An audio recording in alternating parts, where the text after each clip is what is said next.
Labutis. Kaip tau sekasi? Kaip jautiesi? Mes nespėliokim, mes pažiūrėkim, kaip tau sekasi ir kaip tu jautiesi. Taip? Na. Liūdnos mintis užpuolė.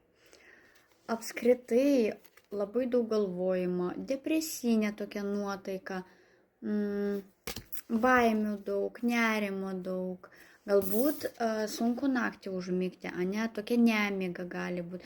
Galbūt atvirkščiai netgi sapnuojasi tokie keisti sapnai, ane, tokie neįprasti sapnai, kurie tau sukelia nerimą apskritai.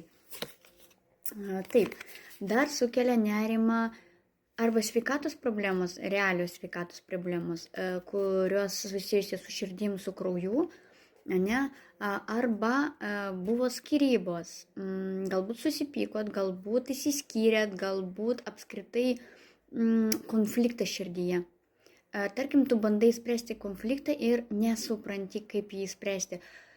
Galbūt galvoje vyksta pokalbis, ane, kad kodėl manęs nieks negirdi, aš va taip ir anaip, ir trečiaip ir va taip, bet manęs nieks negirdi. Ir va vyksta vidinis toks konfliktas vidinis, kurį bandai spręsti, ane, ir labai daug galvoji, vėl rodo. Taip, daug galvoji, ane. Taip, šiame pokalbyje, dialogė ir konflikte dar dalyvauja vyriškis.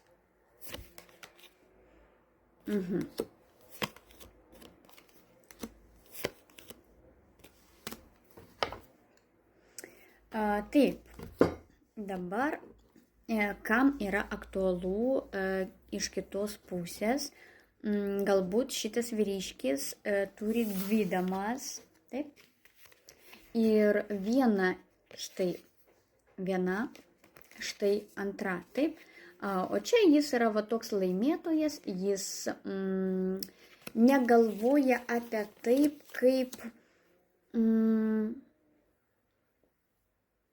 kaip čia pasakyti, kad pavyzdžiui, kurie pasirinkti, čia net nėra šito, čia yra, mylėkit mane visos, žiūrėkit, koks aš gražuolis, aš vau,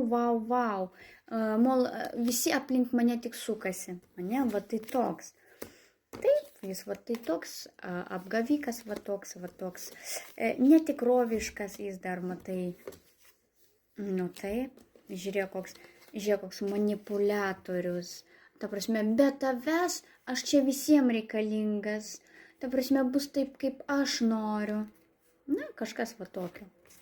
Labai jaučiasi galingu, ne? Labai daug iš manipuliavimo pusės įdeda labai daug netgi tokios energijos, ne?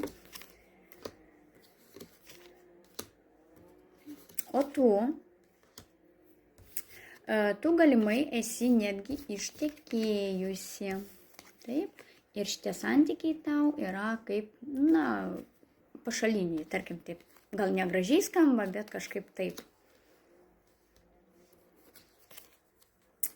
Taip, santuokoje, taip dėkime, ne? Santuokoje tau atrodo, kad irgi yra konfliktas, tau atrodo, kad santykių jau nebebus, kad viskas yra baigta, tu jautiesi savo santuokoje labai prastai, tokia užmušta, tokia šalta, tik čia rodžiu, ir galvoji labai daug, labai galvoji apie viską po biškutį, ane, kur judėti, ką daryti.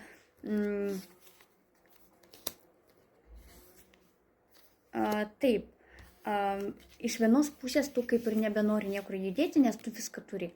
Nu, kam daugiau kažkur kažką daryti, aš viską turiu, aš atsiribosiu, galbūt pastatysiu kažkokias tai ribas aplink save, galbūt apskritai užsidarysiu kažkiek, todėl kad, pavyzdžiui, aš viską turiu, ane? Nu, ką man, nežinau, kaip čia pasakyti teisingai. Nes tu tokių ribų daug, ne?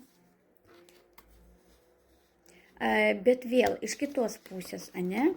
jūs ieškote kažkokios tai naujovės, kažkokio tai, šansą, tarkim, kažkur vystytis. Iš kitos pusės jūs nenorit vystytis, bet jums bus duotas tas šansas. Pavyzdžiui, gerai uždirbti bus duotas šansas, arba geras darbas, arba kažkoks tai pelningas pasiūlymas. Galbūt tai yra būsto klausimas, kažkas spręs. Galbūt kažkas spręs algos iš vis atlyginimo klausimą, Ir jeigu neparodysit savęs, tai galit ir pražiopsoti tą momentą, Tai geriau jau taip per daug neatsiriboti, neparodyti, kad aš čia esu man visko užtenka, man nieko nereikia. Laiku pasakyti ačiū, vien tik to užtenka. Taip, lauki ir gali sulaukti tokį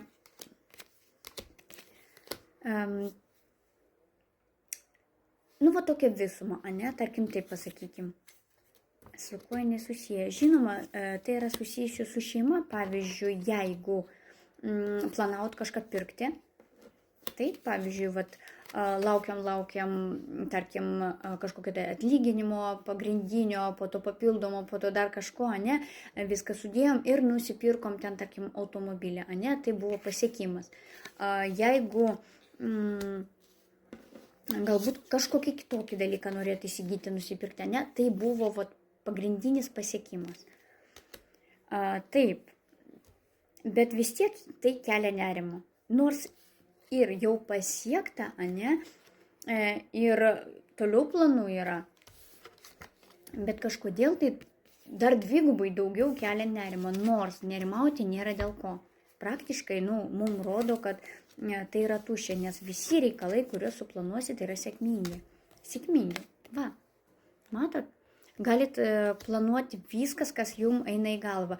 Imkitės, darykite, dėkite visas pastangas, neieškite kažkokių tai naujų minčių, naujų strategijų, galbūt reikia pamąstyti kažkaip kitų kampų, galbūt reikia panaršyti internete ir rasti naujų minčių, galbūt jos pačios taip ir neateis. Ta prasme, reikia labai daug domėtis, daug ieškoti informacijos ir mėginti viską. Čia biški, ten atkasti, ten paragauti, ten kažkur pažiūrėti. Kol neišmėginsit visko, tol nežinosit, kas tinka, kas patinka, kaip tai veikia, nebijoti imti šansų. Kągi, sėkmės jums.